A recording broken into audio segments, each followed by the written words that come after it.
Ouais, mais on a eu des enfants. Alors, c'est comme si on était mariés. Aujourd'hui, on se parle de la différence entre être conjoint de fait et être marié. Est-ce qu'il y a des différences? Et on répond à cette fameuse question. Bienvenue sur le podcast Corsé, le podcast qui parle de coparentalité. Que tu sois en couple ou séparé ou que tu aies toute autre forme de coparentalité, sache que je suis là pour t'aider à former une équipe sécurisante avec ton coparent. Et si tu travailles auprès des familles, tu trouveras sûrement des réponses à bien des questions pour mieux t'aider à les accompagner. Je suis Cynthia Girard, psychoéducatrice, médiatrice familiale et psychothérapeute coparentale et je te souhaite un bel épisode. D'ailleurs, je te mets au défi de prendre une photo de l'épisode et de me taguer sur Facebook ou Instagram, Cynthia Girard Psymed, en me disant ce que tu as trouvé comme valeur aujourd'hui. À tout de suite! Cette semaine, on se parle des différences entre les conjoints de fait et les gens mariés. Alors, si tu es en couple, cet épisode est pertinent pour toi. Si tu as des enfants, cet épisode est pertinent pour toi. Si tu es marié, si tu es conjoint de fait, si tu es séparé, si tu es en couple, cet épisode est pertinent pour toi. Alors, on va essayer de démystifier plein de mythes. Il y a de cela 2 semaines, j'ai reçu l'équipe de Jury du Québec. En fait, l'épisode, vous allez le retrouver dans le descriptif de l'épisode d'aujourd'hui. Et on avait abordé plusieurs mythes d'ailleurs, mais on n'était pas rentré en long et en large dans le mythe qui dit « Est-ce que quand on a des enfants, les parents deviennent comme des gens mariés? » Bien, la réponse, c'était « Non, c'est pas pareil. » OK? Ce n'est pas pareil. Il y a des différences importantes. OK?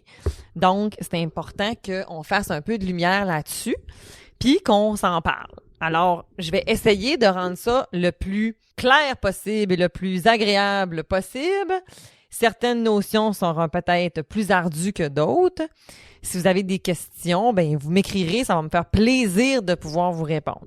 Je trouve ça super important de faire un épisode sur ces différences-là. Pourquoi, me demandes-tu? Parce qu'il y a trop de méconnaissances. En tant que médiatrice familiale, j'ai malheureusement eu accès à des histoires d'horreur, en fait, où est-ce qu'il y a des gens qui avaient aucune idée de ce qui se passait dans leur vie, aucune idée des conséquences reliées à un mariage et même chose du côté de l'union de fait, hein, dans le fond, quand on devient conjoint de fait. Donc, je pense que c'est important, OK, de bien comprendre. Techniquement, nul n'est censé ignorer la loi, mais je vais vous aider à essayer de faire un peu de lumière là-dessus. Donc, comme médiatrice familiale, on n'a pas à vous donner d'opinion juridique. Dans le fond, les médiateurs familiaux sont là pour vous donner de l'information juridique et de l'information aussi psychosociale en lien avec ce qui appartient, dans le fond, aux conséquences de la séparation. Et on ne peut pas trancher. Donc, c'est ça que je vais vous donner encore là aujourd'hui de l'information. Puis à la fin, je ne vais pas répondre à cette question qu'on me pose souvent. Mais Cynthia, est-ce qu'on devrait se marier ou est-ce qu'on devrait rester conjoint de fait? Je ne répondrai pas à cette question-là parce que c'est un choix personnel qui découle de vos valeurs et de vos opinions associées à ça. Alors, je ne vais pas répondre à cette question-là. C'est plate, ben tant pis.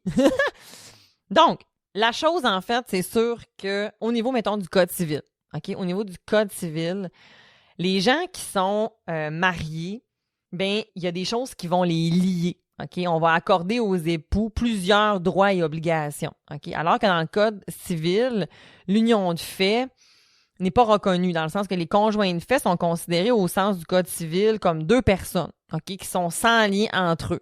Donc c'est de la business. Fait que quand tu te sépares puis que tu viens te séparer, les aspects entourant les enfants, on va passer à ça dans 2 secondes et quart. Ça, oui, il y a beaucoup de similarités, OK? Il y a des nuances, mais il y a beaucoup de similarités. Mais pour tout le reste, Donc, de nos biens, de la maison, de tout ça, bien ça, il y a beaucoup de différences, justement, parce que on va traiter ça comme tes affaires, c'est tes affaires, puis mes affaires, c'est mes affaires. Alors que le mariage, c'est ce qui était à moi avant le mariage est encore à moi avant le mariage, mais ce qui a été acquis dans le mariage, c'est à nous. Puis on va le partager à nous. Ça, là, c'est la plus grosse différence, OK? Mettons, si on essaie de vouloir vraiment comme d'essayer de créer deux catégories, bien entendu, il y a beaucoup de jurisprudence. Donc, ça veut dire qu'il y a beaucoup d'encre qui a coulé pour pouvoir, en fait, que il y a des nuances, en fait. Puis, il y a des affaires que des fois, ça... Le droit est quelque chose qui s'interprète énormément et qui, dans certains cas de figure, peut donner un résultat, puis dans un autre cas de figure, pourrait donner un autre résultat en fonction du contexte qui l'entoure, OK? J'irai pas plus loin là-dessus, mais c'est aussi pour ça qu'on recommande souvent en médiation d'aller chercher un avis juridique. Hein? Dans le fond, on ne recommande pas de signer de papier en médiation familiale parce que, non pas parce qu'on vous donne pas la bonne information, mais simplement parce que on n'est pas là pour trancher, puis on n'est pas là pour vous dire qu'est-ce qui est le mieux dans votre intérêt unique. Hein, dans le fond, on est là pour vous donner de l'information. Puis un avocat, lui, va vous donner l'heure juste sur vos droits, vos obligations. Puis après, quand vous revenez en médiation, par exemple, ben ça vous permet de pouvoir prendre des décisions vraiment libres et éclairées. Mais moi, je recommande souvent à mes clients d'aller chercher un avis juridique. Puis souvent, la réponse qu'on va me dire, c'est « Ouais, mais je veux pas aller en cours, puis je veux pas être en guerre. » Ben, sais-tu quoi? Excellent! Raison de plus pour aller le demander à ton avocat. Simplement pour que tu puisses apaiser cette pensée dans ta tête. Parce que des fois, les parents que j'accompagne en médiation veulent pas aller au fond des choses parfois. Puis moi, je trouve ça super important. Je me rappelle d'un couple, justement, où est-ce qu'ils étaient conjoints de fait, mais ils ont voulu qu'on explore la situation avec plein de nuances, comme si ils avaient, pas comme s'ils étaient mariés, mais c'était au niveau du partage de la maison, puis il y avait des choses qui n'avaient pas été mises au contrat notarié, puis bref, monsieur avait déjà eu une séparation très difficile avec une autre ex-conjointe, et cette fois-ci, il avait vraiment envie d'aller très, tu sais, il voulait vraiment épurer la question financière entourant la maison, puis finalement, même s'il n'y avait pas tout dans leur contrat notarié, ils ont décidé de régler différemment de ce que la loi typique disait parce que ils se reconnaissaient mutuellement, tu sais, avoir contribué au ménage ensemble, tu sais, puis qu'il y avait des affaires qu'ils s'étaient dit, tu sais, puis que finalement c'était écrit nulle part, mais ils le reconnaissaient, tu sais. Fait que c'est là où est-ce que, ben, des fois, ça vaut la peine de vraiment faire le tour pour pas que tu aies une petite crotte qui reste sur le cœur. Tu me comprends-tu quand je te dis ça? Tu sais, l'espèce de rancœur ou de rancune. Tu sais, des fois, il y en a qui vont, quand on va se séparer, qui veulent que ça se passe vite. Hein? Fait que, ah ouais, go, on clenche. Puis des fois, on va laisser beaucoup de choses sur la table. Mais des fois, beaucoup de choses sur la table, là, c'est beaucoup de signes de pièces. Puis ça n'a pas rapport avec le fait que tu sois à l'argent ou pas. Je la déteste, cette réponse-là, quand on dit ah, ben moi, là, garde, moi, je veux pas telle affaire, là, moi, je suis pas à l'argent. Ça n'a pas rapport. Ça n'a pas rapport avec le fait que tu sois à l'argent ou tu ne sois pas à l'argent. Ça a rapport avec le fait que c'est équitable ou c'est pas équitable. Je veux dire, si tu as contribué à ce bien-là ou à cet élément-là, mais tu as le droit de retrouver ta juste somme, tout simplement. C'est pas d'être requin ou de vouloir comme saigner l'autre. C'est pas ça. C'est juste que si tu as investi, tu as le droit de retrouver ce que tu as investi potentiellement. Je dis potentiellement, parce que l'exemple que je donne souvent, c'est quand même que tu auras mis 50 000 de fleurs de terrassement sur ta maison, sorry buddy, tu vas pas retrouver ton 50 000 de flowers, OK? Fait que c'est comme ça, c'est le genre d'affaire qui fait basculer des fois un acheteur parce que ta maison est donc bien wow, coup de cœur. Mais elle aura pas pris 50 000 de plus parce que tu as mis 50 000 de fleurs, OK? Donc, c'est pour ça que je dis le potentiellement. Ceci étant dit, les gens qui sont mariés sont protégés par une loi. Hein, dans le fond, la loi du mariage, la loi du divorce, en fait, dans le fond, la loi du divorce, qui a été d'ailleurs modifiée fin 2021, 22, bref, 21-22, mais elle a été modifiée. D'ailleurs, on a inclus justement toute la notion de la violence conjugale, ce qui était fort le temps. Donc ça, c'est vraiment fabuleux. On a mis beaucoup de nuances là-dessus. Donc ça a été modifié. Et les conjoints de fait, malheureusement, n'ont pas de loi qui les balise en tant que telles au terme de cette union amoureux-là. Vous me suivez? Donc, c'est important de signer des affaires. Hein, le contrat de vie commune, là, c'est important de faire ça. J'ai beaucoup d'amis qui n'aiment pas quand je leur dis ça, mais tu sais, quand on se marie, là, tu dois savoir que quand tu te maries, tu es aussi en train de choisir comment tu vas te divorcer par la bande. Parce que tu vas devoir choisir entre on va-tu être en société d'accueil ou est-ce qu'on va être en séparation de biens. Cynthia, qu'est-ce que c'est ça, cette affaire-là? Ben en fait, on va se parler un petit peu plus tard, en fait, des différences, justement, au niveau du mariage. Fait que je te fais patienter un petit peu. Mais par la bande, tu vas avoir comme une règle, en fait, dans le mariage qui t'explique comment ça va se passer si tu te divorces, OK? Si tu te sépares puis que tu vas vers le divorce, ben voici ce qui va se passer étape par étape. Les conjoints de fait, ben c'est le Far West. Fait que c'est comme, il y a des choses, on est traité comme des gens en business, fait que c'est comme, il n'y a pas de présomption qu'on est lié l'un envers l'autre. T'sais. Quand on a un enfant, ben on va avoir des obligations en lien avec cet enfant-là, mais l'un envers l'autre, pas nécessairement. Ce qui fait en sorte que, mettons que, exemple qui est frappante, mais qui est choquante potentiellement, mais que c'est ça pareil, qu'est-ce que tu veux que je te dise? Madame est à la maison depuis, elle a travaillé longtemps, elle a arrêté pour les congés maternité, 3 enfants, une union qui va avoir duré au total peut-être comme 25-30 ans, puis monsieur décide de mettre fin à la relation. Tout est à son nom. Ben, légalement, madame, elle a rien. Plate de même. Si t'as rien de signé, il peut couler de l'encre en ciboulets. En s'il vous plaît, en cours. Hein?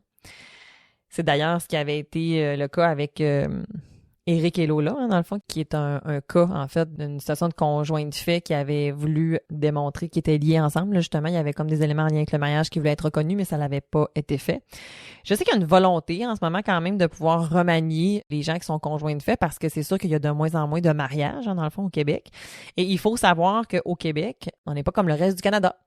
Le reste du Canada, les conjoints de fait et les gens mariés ont des obligations très similaires. Parce qu'au Québec, c'est pas les mêmes choses. Donc, bref, on a du chemin encore à faire par rapport à ça. Fait que la morale de l'histoire, c'est signe des affaires pendant que tu t'aimes. Parce que quand tu t'aimes plus, hop là! Les écrits restent, mais les paroles s'envolent. OK? Fait que le 10 000 $ que tu as prêté à ta nouvelle conjointe, ben si t'as pas écrit qu'il y avait une reconnaissance de dette, ben ça se pourrait qu'on s'en rappelle plus. Puis que, ben non, tu m'avais dit que tu me le donnais, tu m'avais dit que si, tu m'avais dit que ça. Puis là, ben là, c'est comme ta parole contre ma parole. Puis là, ben, qu'est-ce qui va finir? Je le sais pas. Ça se peut qu'au final, ça te coûte plus cher d'avocat que le 10 000 $. Tu me suis? Donc, signer des affaires. Ouais, mais on s'aime! Ah oui, je le sais bien, mais des fois, quand tu t'es fait laisser parce qu'il est parti avec ton best friend, là, ben ça se peut que là, hop là, ce que j'ai fait pour toi par amour, ça se peut que ça me tente plus. OK? C'est plate, c'est pas fin, c'est pas gentil. Tout ce que tu pourras dire, j'en conviens, mais protège-toi donc. Puis pas parce que tu veux partir à la guerre, parce que tu veux que les choses soient bien faites. Tout simplement. C'est juste de bien faire les choses, en fait, pour être en mesure de, après ça, tu puisses te libérer. Hey, j'ai vu des parents se chicaner tellement, être à bout, en fait, de dire comme, mais mon Dieu, avoir su, on aurait tellement fait différemment parce que ça nous a tellement échaudés. Ça nous a tellement blessés mutuellement l'un et l'autre parce qu'on n'avait rien écrit, puis parce que, tu sais, je me rappelle de ce couple-là dans ma tête, justement, où est-ce qu'après quand même 2 ans et demi de médiation, ils en sont venus à se réconcilier puis à trouver des terrains d'entente. Mais tu sais, au début, je veux dire, ils ont tellement dépensé de sous à la cour puis ils n'arrivaient pas à être en mesure de pouvoir apaiser cette espèce de rancune et rancœur-là parce que c'est un sentiment de trahison, tu sais, dans le fond, que c'est installé. Tu sais, quand tu as l'impression que l'autre, ouais, mais c'est ce que tu m'avais dit, puis que l'autre, il dit que non, mais c'est de la confiance, c'est s'effrite, c'est un moyen temps, là. Puis là, on a des enfants à s'occuper à travers ça. Fait que là, dans ce temps-là, c'est difficile. Fait que si tu le fais pas pour toi, fais-le pour tes enfants, pour la suite. Tu sais, ton argent, tu peux peut-être la donner à quelqu'un d'autre qu'au tribunal. Je sais pas.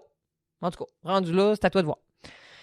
Ceci étant dit, je vais pas tout te dire les différences, OK, entre les conjoints de fait et les gens mariés. Je vais te placer un beau lien que tu vas pouvoir aller cliquer dessus si tu veux aller plus loin, puis pour aller davantage plus loin aussi, là, si t'es un juriste puis que tu m'écoutes, ça se pourrait qu'il y ait peut-être des petites nuances là, qui m'aient échappé, mais je veux pas faire une dictée de loi. Je veux rendre ça vulgarisé pour que les gens y comprennent bien. Dans le fond, c'est ça mon objectif.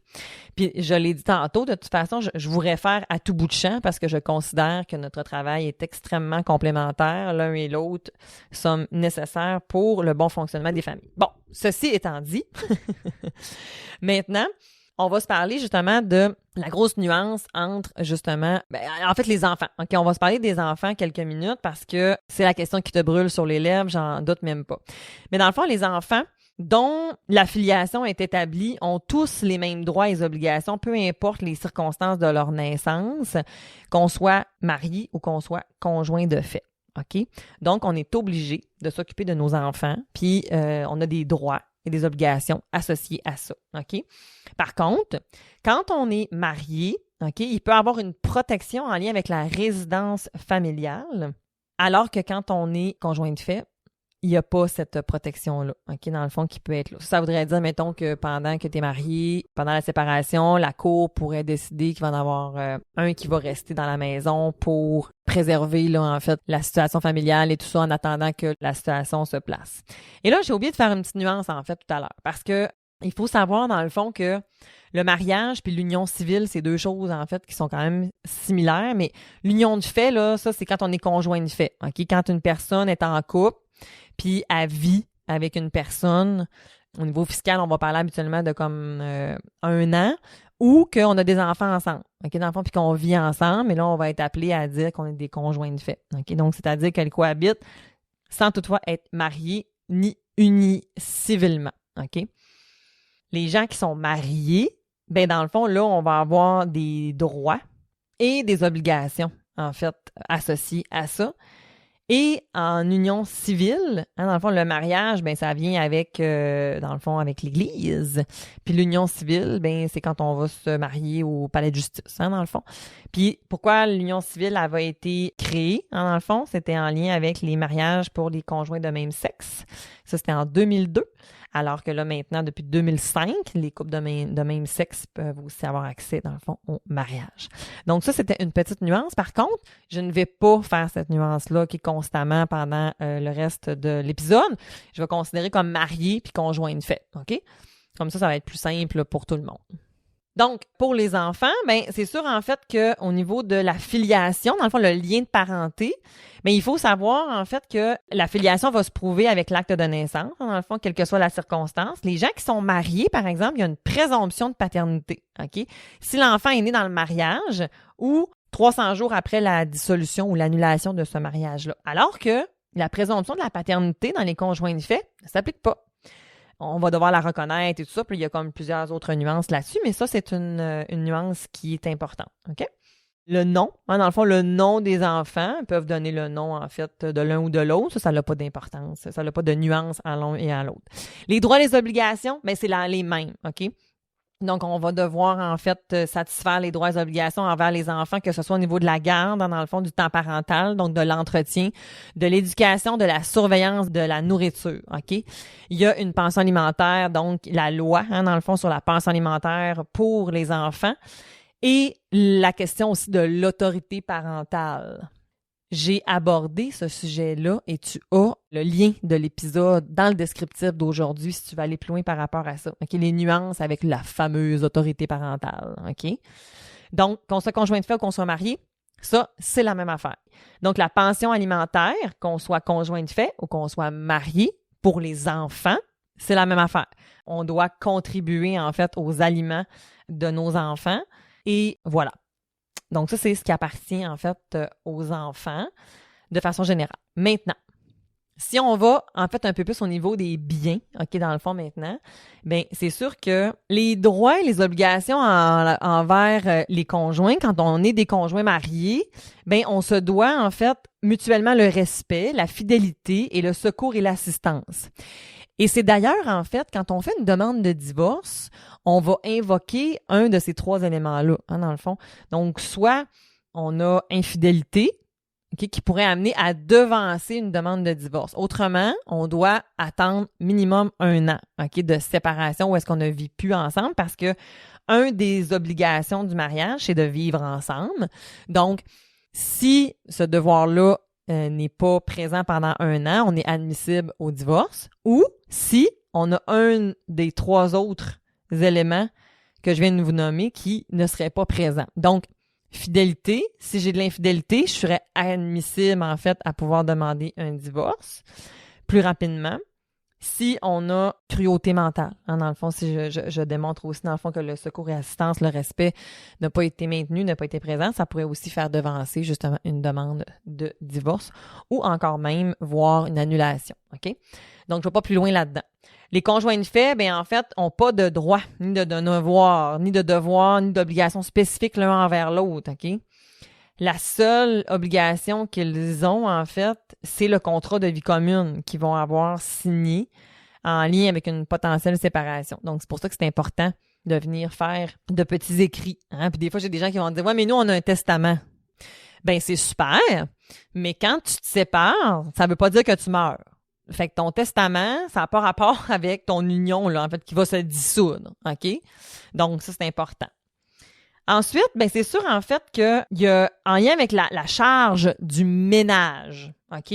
Quand on est marié, ben on va considérer que les gens mariés contribuent, tous les deux, aux charges du ménage, proportionnellement à leurs facultés respectives, OK? Fait que ce qui rentre dans le mariage va dans le mariage, ce qui est acquis dans le mariage va dans le mariage, ça va dans le patrimoine, dans le fond, je vais vous en parler dans 2 minutes.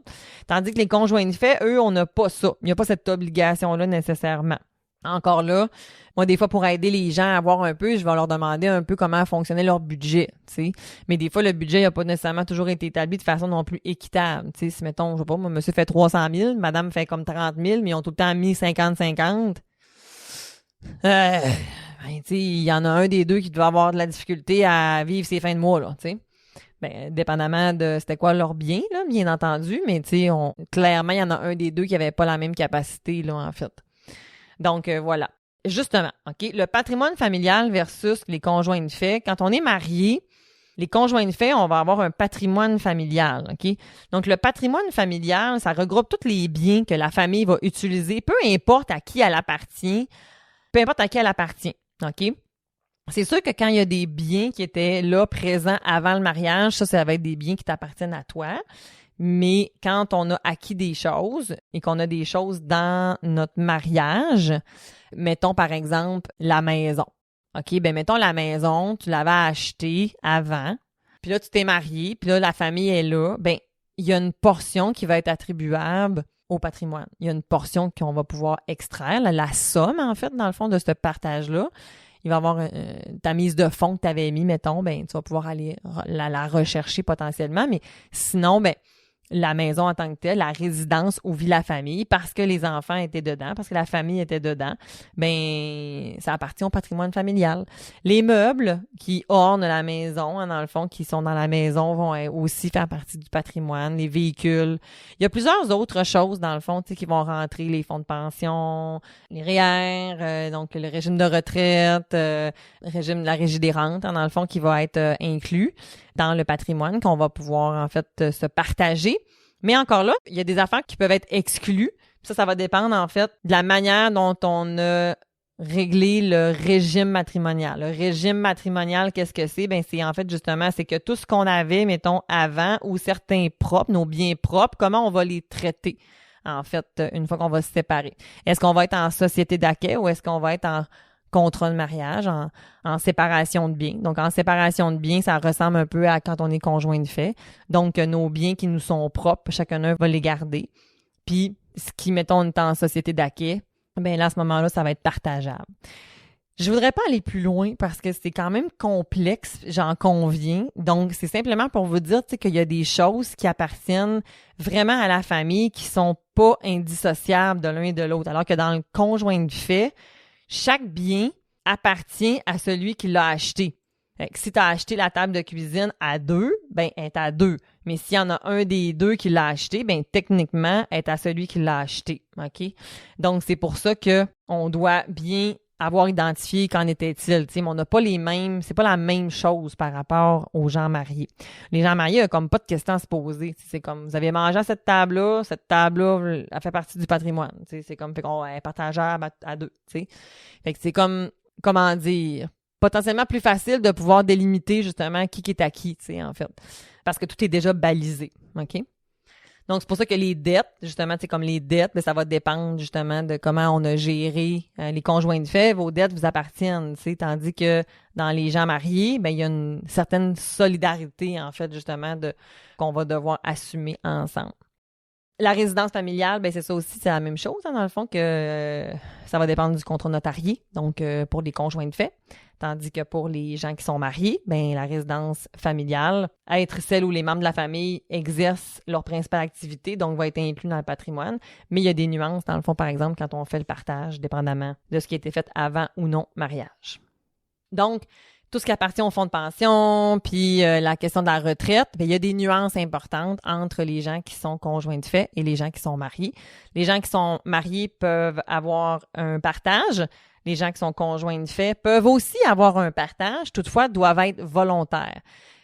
Donc, ça veut dire que si, mettons, j'ai 2 conjoints de fait qui veulent partager, mettons, leur fonds de pension, mais il n'y a pas de souci, ça pourrait être possible. Ça n'a pas toujours été le cas, mais maintenant, la loi le permet.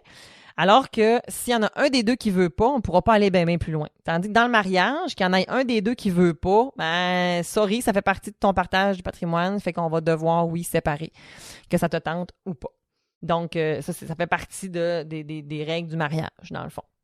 Une autre nuance, en fait, importante avec les gens qui sont mariés versus les gens qui sont en conjoint de fait, c'est la pension alimentaire qui pourrait être donnée à un ex-conjoint, OK?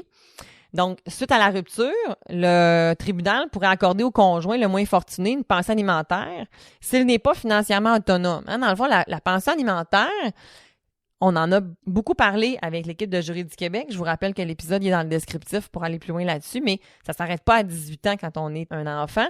C'est vraiment en fonction de l'indépendance financière.